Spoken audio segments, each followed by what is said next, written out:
Hello friend, आज हम बात करेंगे इस टॉपिक में रासायनिक मिश्रण तथा रासायनिकरण के बारे में।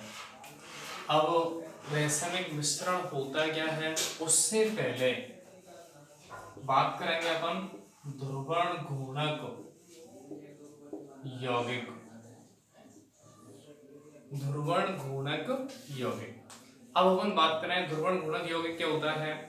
वह यौगिक जो समतल ध्रुवित प्रकाश के तल को या तो दाईं ओर घुमाता है या बाईं ओर घुमाता है, तो उस यौगिक को अपन क्या कहते हैं, ध्रुवण गुणक यौगिक या प्रकाशिक सक्रिय यौगिक क्या कहते हैं। वह यौगिक जो समतल ध्रुवित प्रकाश के तल को दाईं ओर या बाईं ओर घुमाता है, उसे अपन क्या कहते हैं, ध्रुवण गुणक यौगिक। अब अपन आगे बात करेंगे उस ध्रुवण गुणक यौगिक के दो समावयवी रूप होते हैं। एक तो होता है दक्षिण ध्रुवण गुणक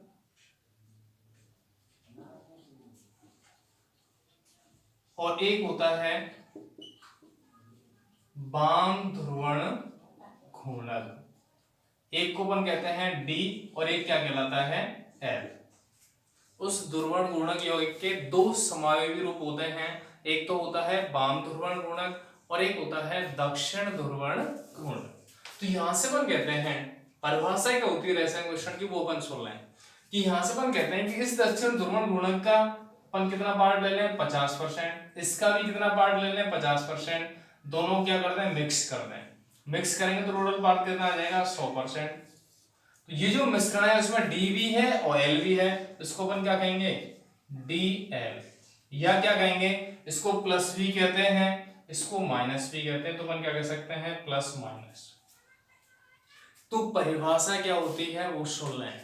किसी ध्रुवण गुणक यौगिक के दो समावयवी रूपों का, किसी ध्रुवण गुणक यौगिक के दो समावयवी रूपों का सममूलर मिश्रण, किसी ध्रुवण गुणक यौगिक के दो समावयवी रूपों का सममूलर मिश्रण क्या कहलाता है, रासायनिक मिश्रण कहलाता है। अपन कह सकते हैं ऐसे, या वह मिश्रण जिसमें दक्षिण ध्रुवण गुणक का 50% भाग, वाम ध्रुवण गुणक का 50% भाग उपस्थित होता है, या दोनों ही समावयवी रूप समान मात्रा में उपस्थित होते हैं, रासायनिक मिश्रण कहलाता है। आगे हम बात करेंगे वह प्रक्रिया जिसके द्वारा रासायनिक मिश्रण की प्राप्ति होती है, उसे अपन क्या कहते हैं, रासायनिकरण। वह प्रक्रिया जिसके द्वारा रासायनिक मिश्रण की प्राप्ति होती है वो क्या कहलाती है, रासायनिकरण कहलाती है।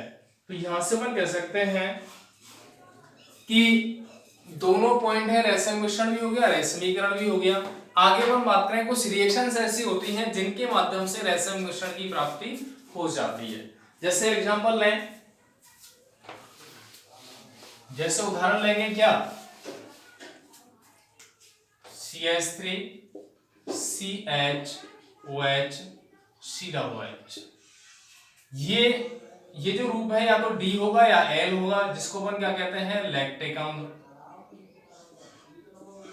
इसकी अभिक्रिया क्षार के साथ की जाए या क्षार की उपस्थिति में की जाए तो यहां से एक रूप बनेगा। कौन सा रूप बनेगा, COHC CH3, इधर OH कहीं भी हो जाए। अब यहां से जो रूप बनेगा DL या प्लस माइनस लैक्टिक अम्ल, DL या प्लस माइनस लैक्टिक अम्ल की प्राप्ति होगी। यहां केवल क्या है, या तो डी लैक्टिक अम्ल है या एल लैक्टिक अम्ल है। तो यहां से अपन कह सकते हैं कि जब लैक्टिक अम्ल के किसी एक समावयवी रूप को क्षार की उपस्थिति में अभिकृत कराते हैं तो उसके रासायनिक मिश्रण की प्राप्ति हो जाती है। तो यह जो प्रोसेस है जिसके द्वारा रासायनिक मिश्रण प्राप्त होता है उसको अपन क्या कहते हैं, रासायनिकरण। उसको क्या कहेंगे, रासायनिकरण कहेंगे। तो यहां से ये अपना पॉइंट क्लियर हो गया, रासायनिक मिश्रण की परिभाषा क्या होती है, रासायनिकरण प्रक्रिया क्या होती है। अब अपन बात करें कि जो रैसमिक मिश्रण है उसका उदाहरण क्या होता है। रैसमिक मिश्रण है उसका उदाहरण क्या होता है, यह अपन कह सकते हैं प्रकाशिक सक्रियता क्या होती है। तो अपन को पता है डी रूप और एक एल रूप, एक क्या है दक्षिण ध्रुवण गुणक और एक क्या है वाम ध्रुवण घूर्णक। इसका 50%, इसका 50%, दोनों को मिक्स कर दिया, क्या बना 100%। तो यहां से अपन कहेंगे ये प्रकाशिक सक्रिय है, ये भी प्रकाशिक सक्रिय है। लेकिन जब दोनों को मिक्स करें तो प्राप्त क्या होगा, रैसमिक मिश्रण। लेकिन अपन कहेंगे जो रैसमिक मिश्रण होगा वो कैसा होता है, प्रकाशिक निष्क्रिय होता है। तो क्वेश्चन भी बनता है यहां पे, रैसमिक मिश्रण प्रकाशिक निष्क्रिय होता है क्यों। तो यहां से अपन क्या कहें कि रैसमिक मिश्रण में आधा भाग वाम ध्रुवण गुणक होता है, आधा भाग दक्षिण ध्रुवण गुणक होता है। दोबारा से सुने कि रैसमिक मिश्रण प्रकाशिक निष्क्रिय होता है क्यों। तो अपन क्या कहेंगे, रैसमिक मिश्रण में आधा भाग वाम ध्रुवण गुणक होता है जो समतल ध्रुव प्रकाश के तल को बाईं ओर घुमाता है। इसके अलावा आधा भाग समतल ध्रुव प्रकाश के तल को दाईं ओर घुमाता है। तो यहां से अपन कहते हैं जितना वह दाईं ओर घूमता है उतना ही वह बाईं ओर भी घूमता है। जिस कोण से दाईं ओर घूमता है उसी कोण से बाईं ओर भी घूमता है। तो दोनों का जो प्रभाव है वो विपरीत होता है, जो एक दूसरे के प्रभाव को संतुलित कर देते हैं, जिससे कि वह जो मिश्रण है वो प्रकाशिक सक्रिय नहीं होता। तो अपन कह सकते हैं ये जितना भाग दाईं ओर घुमाएगा उतना ही वाम ध्रुवण गुणक क्या करेगा, लेफ्ट में घुमाएगा।